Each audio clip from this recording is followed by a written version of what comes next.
What up, internet? It's Risko Funk, and today we're going to be making a template in Ableton Live so we can help take some of the guesswork out of the workflow, get you guys creating, keep the ideas moving, and just make your overall life easier. Maybe not your whole life, that's a lie, but you'll be good in Ableton. So when you first open Ableton, it's probably something like this. You have 2 MIDI tracks, 2 audio tracks. I'm not sure if you have these sends down here, but you probably have something like this. I learned pretty quickly that I'm going to have to make some adjustments in Ableton if I'm going to be working in it. First, I'm going to add a bunch of audio tracks and MIDI tracks. So we're just going to duplicate these a couple times and a couple more times. So let's take 10 tracks and we're going to group these. And then we're going to color them dark gray so that they don't really bother us too much and they're kind of out of the way. Next, these tracks that we just grouped, we're going to make this our out section. So every group of tracks is going to have an out track. Those tracks are going to go to another out. That out goes to 2 more outs and out to the master. It sounds like a lot. So first, we're going to have our tag.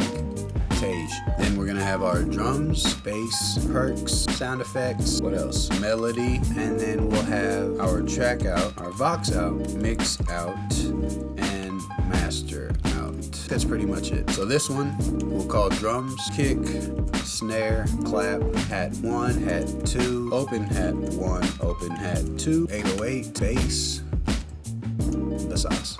Oh, we spelled kick wrong because we're 5 years old.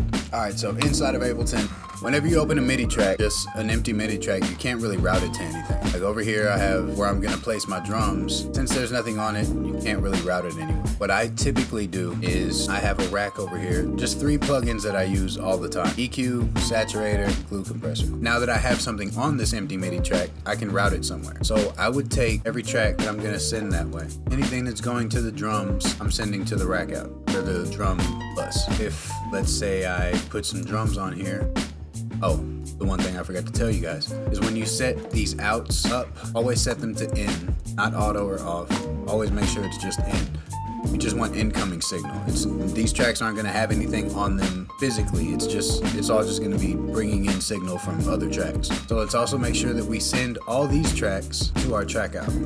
Everything that's a part of the beat is going to go to a track out. This Vox channel that I have, this will be for vocals. And I typically don't record vocals in the beat session, but if I had a quick hook idea, or if I wanted to beatbox, or if I just needed some vocal texture and wanted to throw some auto-tune on and start humming in the background, that's what that would be for. So I would take that, send that to the mix out. Track out would also go to the mix out. Mix out would go to the master out. And the master out, I send it to the master. So now, when you see me hit the drum, you're gonna see all these tracks light up that are highlighted blue.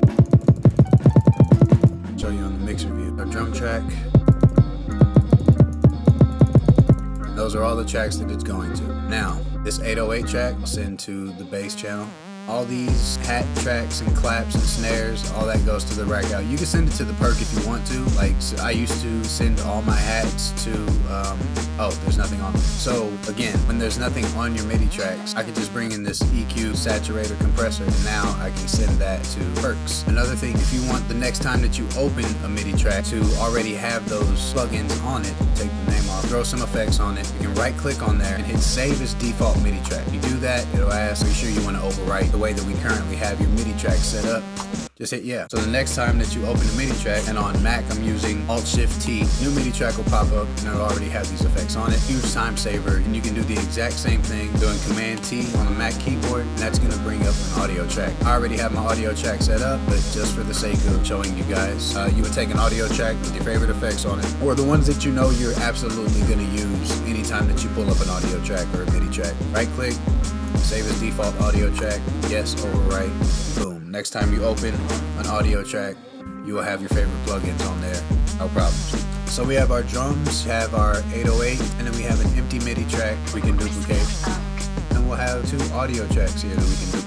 2 empty audio tracks, 2 empty MIDI tracks. I have these and I leave these empty. Sometimes I might want to drag a loop in there, like something percussive or something like a vocal loop. So I always keep some empty tracks just in case. After that, I have bass, empty MIDI. I typically start beats with chord ideas. So I would come over here, let's say pick Contact. I'll have my piano on there. I can throw my typical plugins on there so that I could lay chords down. On the flip side, let's say I didn't want to use piano. Maybe I had like a synth idea in my head, I would bring in something like Analog Lab 4, and I'll show you guys my template at the end. So I have, you know, my piano, I have my synthesizer, I have a drum rack loaded, and so now these tracks, since I don't know exactly what I would put on them, I just send them straight to the track out. For the piano and the Analog Lab, I would send that to Melody. Bass track down here needs some effects on it, so now I can throw that to bass channel, and I think that's pretty much it. Just something so that I can get some ideas going and not have to really worry too much about anything else. And this is pretty much how I start every beat, just having everything routed, ready to go. So I would name this group